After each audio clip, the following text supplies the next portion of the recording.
So, ito magluluto ako ngayon ng pork menudo, Filipino style. Ayan ang mga ingredients o mga recipe. Pagkatapos niyan, minarinate ko muna yung baboy at saka yung atay ng baboy sa paminta and then konting asin.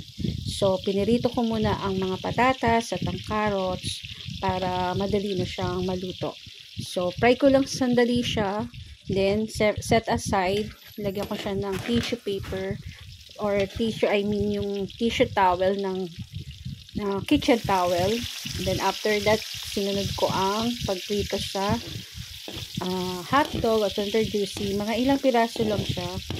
So ayan, prito saglit lang hanggang sa siya ay medyo maluto siya. Then set aside again.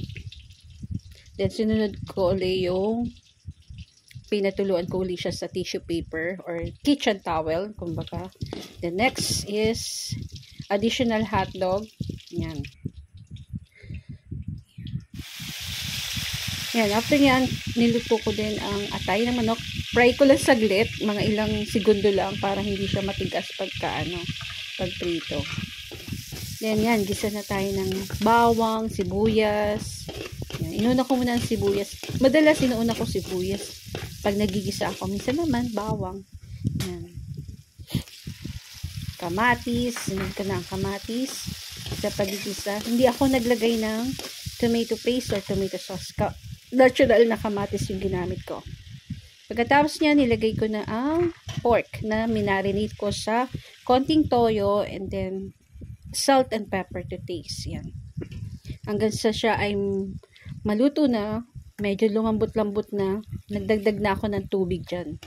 May konting tubig yan. Siguro 1 cup muna yung nilagay ko para sumipsip yung ano niya. Medyo lumambot yung meat o yung pork niya.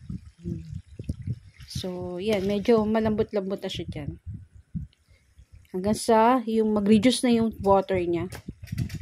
Yan. Sinunod ko naman na ilagay ang carrots at ang patatas na pinirito. Yan. Hotdog. Sinunod ko na. Then, after that, sinabay ko na rin ang liver ng pork.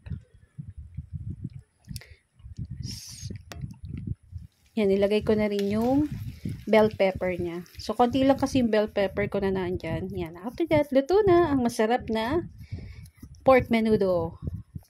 Pinatuyo ko siya talaga, pinamantika ko talaga. Super sarap. Napaka lambot ng meat niya. Yan, wala akong nilagay na tomato paste or tomato sauce. Yan, let's eat.